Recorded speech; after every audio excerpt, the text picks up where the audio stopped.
Before we move on to using named ranges in formulas and calculations, I just very briefly want to show you where you go if you want to edit your named ranges or delete named ranges. And we have actually been into this little area once already in this section. So if you want to manage your named ranges, you need to make sure that you're clicked on the Formulas tab, and then we're going to click on Name Manager. And as we've seen, this opens up a little panel which we can make bigger if we need to. And that's going to show us all of the named ranges that we have in the workbook. That's a really important distinction. The scope for these named ranges is the workbook.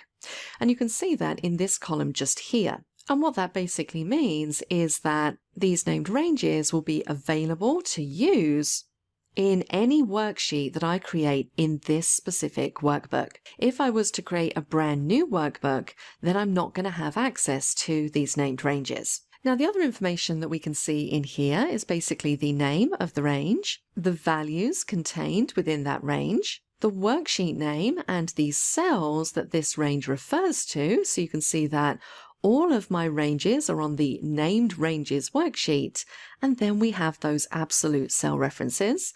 And then, as we just mentioned, the scope is just this workbook. So if I want to go in and make any changes to this information, I have an Edit button just above, which will allow me to edit certain elements of this named range. So if I wanted to change the name of the range, I can do that from here. I can add some comments if I want to. And I can also change which worksheets or which cells this named range refers to. So super simple to make edits to any of these ranges. We've already seen that we can click the New button and create a brand new range from here.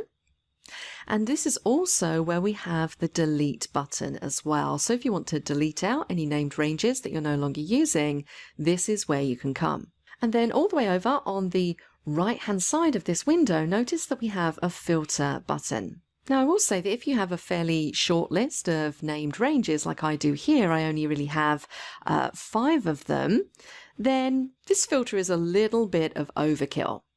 However, you might find that in some more complex workbooks, particularly if you have lots and lots of worksheets, you could have many named ranges.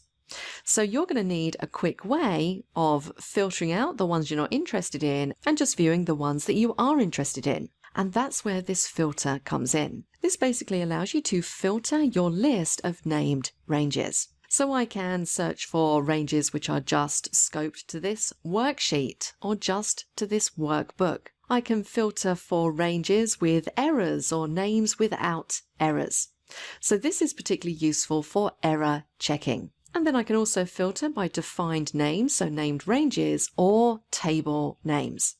Now, we haven't got on to talking about tables as yet, but we'll come back into here when we do so you can see what the difference is between these bottom two. And then, of course, if you have applied any filters and you want to restore the entire list, we have a clear filter button at the top just there. So that filter button is great if you have a lot of named ranges that you need to sort through. So that is pretty much it. Let's click on Close to come out of here. That is where you go if you need to edit, delete, or manage named ranges.